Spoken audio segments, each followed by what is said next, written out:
Before we prime our door, I want to talk to you about some other paints that are on the market. There are some paints that are used especially on like old car frames and radiators, these high gloss paints. The way they get that high gloss is that they use a hardener in the paint. And that hardener is very dangerous. It's called isocyanates. And that'll get you real sick. They usually won't sell that to a person other than a professional. But we want to tell you up front that you can't use that material. It takes even a special breathing apparatus to do it. This mask is not good enough for using those types of paints. Now we're ready to put some primer on this. So I put my mask on and we're going to put some primer on.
What we have on our door here is a self-etching primer.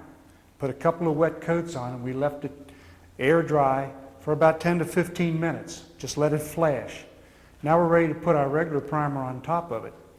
Now you know before we put any primer on this, we degreased the door with a grease and wax remover and we blew it good and clean with an air gun. That way we'll have a nice clean job. We've made all our preparations too ahead of time and we made sure that our plastic fillers were nice and smooth. Now we're ready to put some primer on it.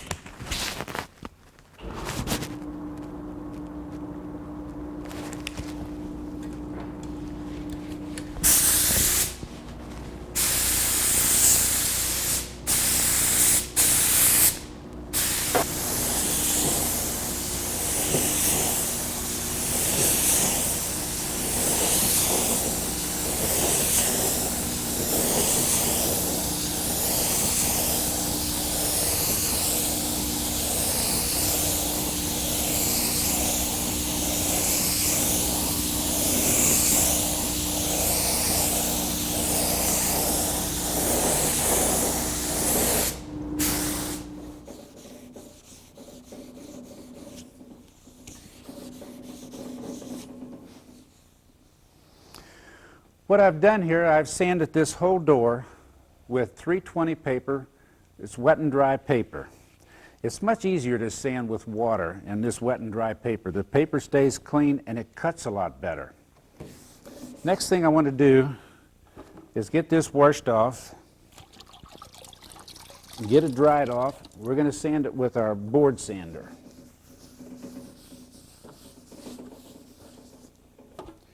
Take an air hose here and see if we can get it dry.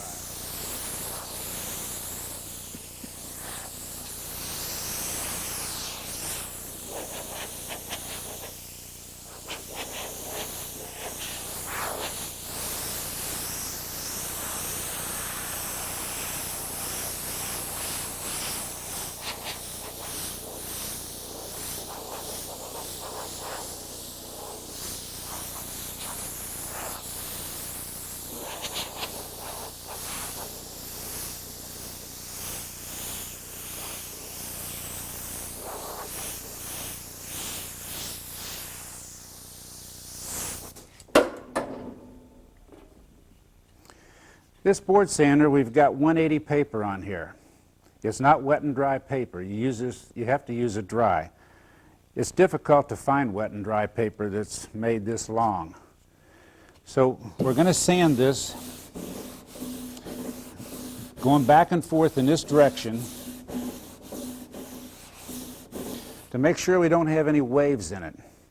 You can see we went through some spots here.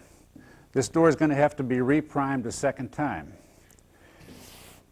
After we reprime the door, we're going to again sand it with the rubber block, and this time we're going to use 400 paper. 400 paper will have less scratches in it, and it'll be ready for the color. Before I go any further with this, let me show you how we're going to do the door jambs. Remember that scuff pad we showed you, where we tore off a piece of it? Let me show you a good place to use that.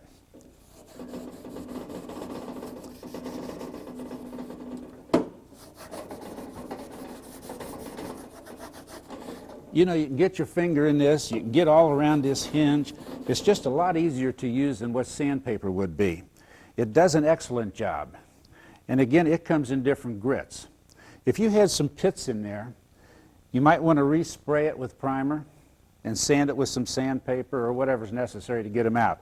But you have to do this with any surface you're going to paint. You can't paint over an unsanded surface. It just won't adhere to it. Another thing, when this primer goes on, you can touch it in 15, 20 minutes or half an hour, depending on what the temperature is. You can touch it. But it's not cure. You got to wait for about 4 or 5 hours. Something else, when you see a beautiful paint job, people think of taking the paint gun and spraying it, maybe take an hour and a half to spray a car or whatever you're working on. And they think, boy, there's nothing to this. 95 or maybe 98% of the work that goes into a paint job is this, before you ever pick up a spray gun to put the final color on. Everything depends on the foundation that you build for it. So we'll finish this up.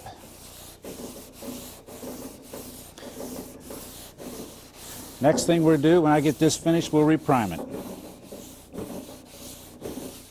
Fred block sanded our door here with 400 after we reprimed. We've block sanded real thoroughly, and we've got a real good smooth surface with our 400 blocking paper. Now what I've got here is a rag. I've got a grease and wax remover in this rag, and I want to clean the door, the whole door, dry it off, because I want to remove any of the oils from my hands or any other contaminants that we might have picked up in just moving the door around. And we would do that by just wiping it on and cleaning it off. Dry it nice and clean. If you don't do this after you get the part hung up, you're apt to touch it, and you know there's a lot of oil in your skin. So the way really to do it is after you get through with this, dry it off real good. Now, we have a tack rag here.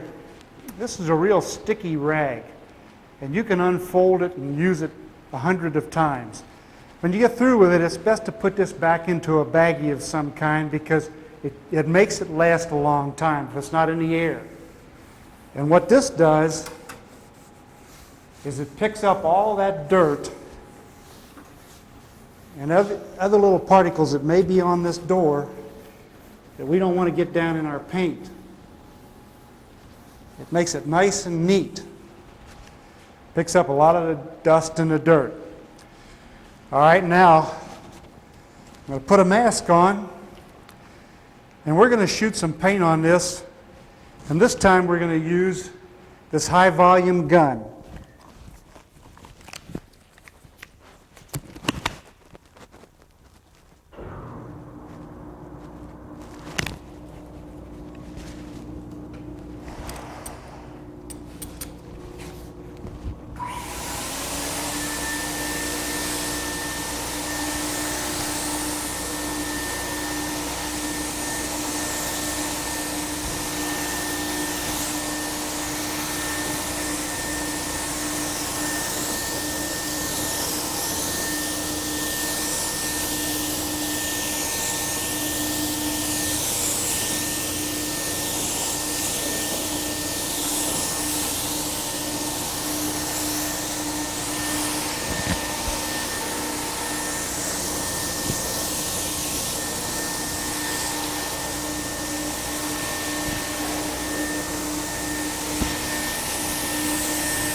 All right, I've got 3 coats of base paint on this door. This is what we call base paint. We coat it with 3 nice even coats. The theory is here that when we get these 3 coats on and we let it dry for 4 or 5 hours, we'll block sand these 3 base coats.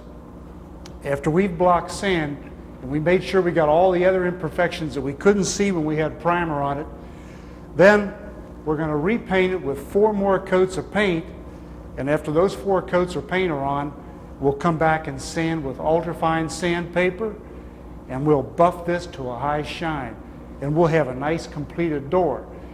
We used to paint them all a piece at a time. Only in cases of troublesome weather conditions where we were afraid of not getting the correct color the second time would we put a car all together and paint it. So we'll have a nice product here just as soon as we get this finished with its other 4 coats. What I'm sanding here with is a block and some 2000 grit sandpaper. We use a block every time we sand on this body. We'll either use the block or the board file because that's the only way that you're going to be able to get all of the ripples and the waves and the imperfections out. 2000 grit sandpaper is pretty light, so you're going to work pretty hard at it. Next, we're going to take some machine type compound, not the hand rubbing. You can see this is pretty mushy stuff. Put that on there, and we're going to take a buffer, and we're going to buff that. This is a slow machine. It's a lot slower than the grinding machine, and you can buff with these pads here. You can also get this with a pad that'll strip paint. So if you're interested in stripping paint with one of these slow machines, you can do it. I think it's put out by 3M.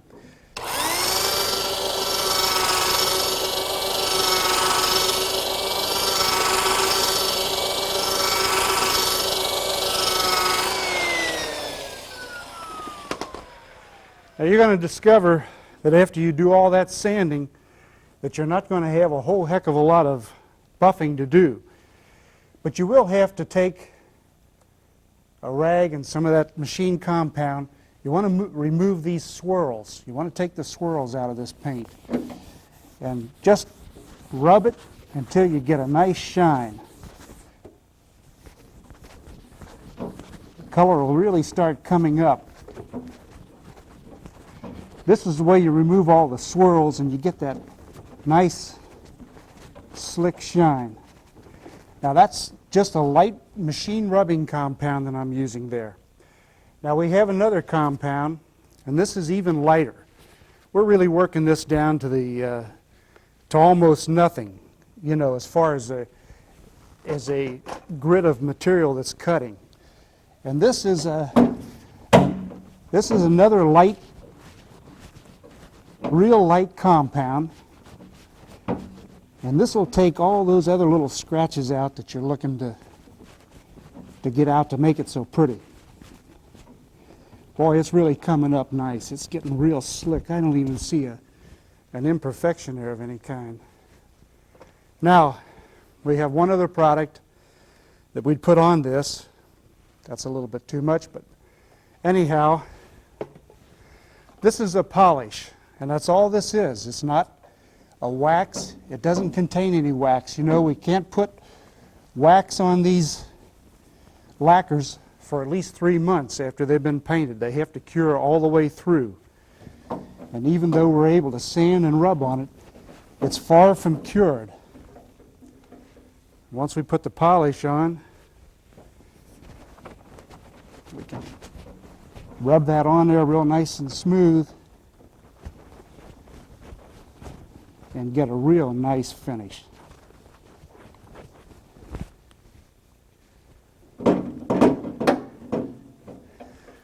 Okay, let me unclamp that, and just to show you a little bit of what we got here. We've got a real nice slick door right in here. When we get through buffing this whole door and rubbing it like this, it is going to be a beautiful piece of work. Let me show you what we did on the back side of this door.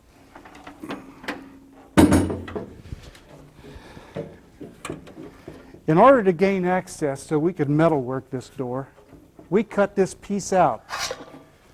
We just cut it out with our saber saw. Goes in like this. If we hadn't cut this out, we'd only had that small access to work with. By taking that out of there, we can get in here and do all the work we wanted, especially metalworking, so we don't use any more of the plastic fillers than necessary. When we go back to put this in, it's just a matter of taking our MIG welder and welding it back in. We won't distort the paint or anything else. You notice when we paint cars apart that we come in with the paint. We come right all the way in. That's why when you put your upholstering on later on, you're not going to find that you missed an area around the edge. We've done all inside here, and we were even to do inside this area here where the glass channel is going to go. That way everything has got paint on it. No rust is going to creep out on us. Now, we have a product here, and this is a door pad. It's a deadening pad. It's put out by Fiberglass Evercoat. This is sticky type thing. It has a plastic on it. When you pull the plastic off, you can simply press this inside the door, and it gives the door some body so it doesn't sound tinny after you get it back together. Those are really good. You can put them just about anywhere on the automobile. Now we have one other product, one other thing we want to show you. This is another product made by Fiberglass Evercoat, and it's kind of a runny undercoat. And what you do is you put it's applied with a gun like this, and the gun has a wand like this. And you just simply put that on there, and now you can see that you can insert this wand way down inside of cracks and places where you can't get to on your automobile. Like if you had the car chemically stripped, all the insides of the rocker panels would be bare. You could push this in through there, and you could put this undercoating all through that rocker panel. In fact, we used one of these on the frame because it was bare on the inside. So we sprayed that undercoating all through the inside of that bare frame, and then we painted the frame. Now, I'm going to set this down because I've got to talk to you just a few seconds about. We have to talk about painting an automobile is very complex. Thinners are probably your biggest problem. Thinner has to be used according to the weather and the conditions and what you're spraying. When you're spraying lacquer, you can use on your primer, you can use like a cold thinner or a fast drying thinner they call it, because it doesn't take a lot of drying time on primer. You can also use that cheaper fast drying thinner to clean your gun and your equipment. But when it comes to painting colors, then you have to be concerned with the weather conditions, humidity, whether it's cold or hot, the kind of a room you're spraying in. Now, if you're spraying in a real hot, humid condition, you're going to have to use what they call a hot thinner or a real slow drying thinner. That way, it gives it time to flow, and it gives the humidity time, the air to disperse this humidity. This dark blue door, painted on a real humid day without a hot thinner, would turn completely white. It's called blushing. It would just turn completely white.